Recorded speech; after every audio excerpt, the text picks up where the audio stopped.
on va commencer par surtout tout ce qu'il ne faut pas faire. Pas de chlore, pas de soude, pas de potasse, pas de javel, mais surtout pas de nettoyeur haute pression. Pourquoi? Parce que tout bêtement, si vous renseignez auprès des industriels de la tuile, ils vous diront que clairement, le nettoyage de toiture, c'est réglementé, on ne fait pas n'importe quoi. Nous, on va vous proposer déjà de vous proposer un nettoyage qui va être en basse pression. Je m'en explique. Hop, on va retrouver aujourd'hui donc le nettoyeur. Il est ici, d'accord? On va mettre un petit peu de pression. Ok. Et on peut voir qu'au niveau de la pression, il n'y a quasiment rien. Donc le but de l'opération, c'est que si ça attaque pas ma main, ça va forcément pas attaquer votre tuile. Ben, tout bêtement, on va nettoyer votre toiture avec de la vapeur. Donc là, vous avez compris que le support, il était parfaitement froid.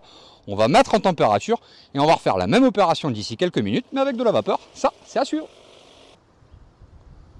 Donc la vapeur, c'est pas compliqué. On a une machine qui est une chaudière en bas. Elle va faire monter la température de l'eau à 155 degrés.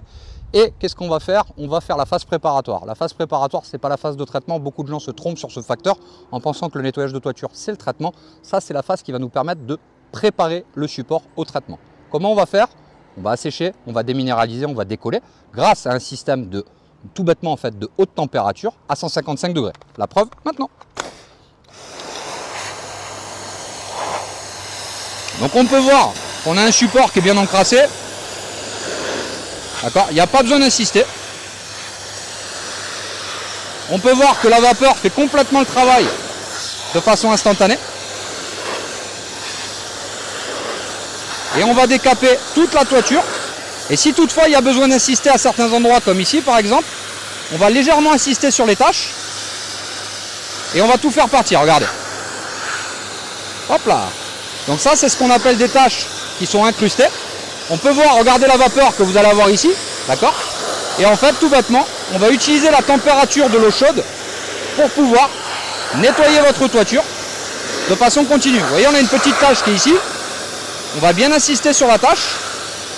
Et grâce à la vapeur, on va pouvoir nettoyer l'intégralité de la toiture. Vous voyez, on va juste bien insister.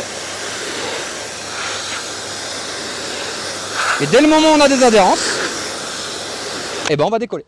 Voilà un petit peu l'opération. Maintenant, on va faire une vidéo en accéléré. On va vous montrer un nettoyage complet.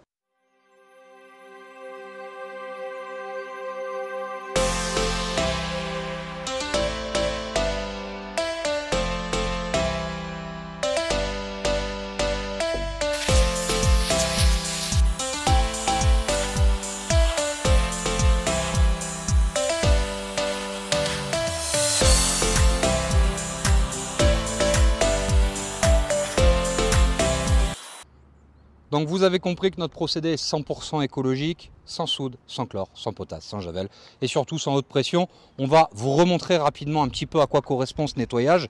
Et tout bêtement, on va le voir. Hop, on va mettre la buse dans le bon sens. Elle va tout bêtement utiliser la chaleur pour pouvoir faire partir l'ensemble de ce qu'on peut être amené à retrouver sur votre toiture. Donc sur votre toiture, on retrouve principalement quoi? On va retrouver à peu près toujours la même chose. On va retrouver du lichen et de la mousse. Et pourquoi on retrouve du lichen et de la mousse sur votre toiture? Tout bêtement parce que votre support est poreux. Sachez que l'ensemble des industriels vous conseillent un entretien de votre toiture pour la bonne garantie. La garantie normalement d'une tuile est en moyenne de 30 ans chez l'ensemble des grands distributeurs. Il peut y avoir des annexes sur certains, mais en l'occurrence c'est ceux qu'on voit quasiment le moins. Aujourd'hui, nous on va vous proposer un procédé 100% écologique. Pourquoi? Parce que tout bêtement, vous en avez notion, et je vais t'inviter à regarder la gouttière s'il te plaît. On sait pertinemment que toute l'eau, regardez, on va arroser, hop, toute l'eau chaude qu'on va envoyer va forcément partir dans la gouttière. Et la gouttière, elle est reliée à quoi? Elle est reliée à votre récupérateur d'eau ou potentiellement à la petite rivière que vous avez à côté de chez vous. Donc il est bien entendu hyper important d'avoir une démarche la plus écologique possible. D'ailleurs, les mairies aujourd'hui ne désherbent plus puisque les biocides sont parfaitement interdits. Et sur la partie toiture, on ne va pas se mentir, le fait d'utiliser des produits qui soient des produits sains vous permet aussi de penser à vos enfants. Et c'est notre démarche. L'étape à suivre, ça sera le traitement une fois qu'on aura fini le nettoyage.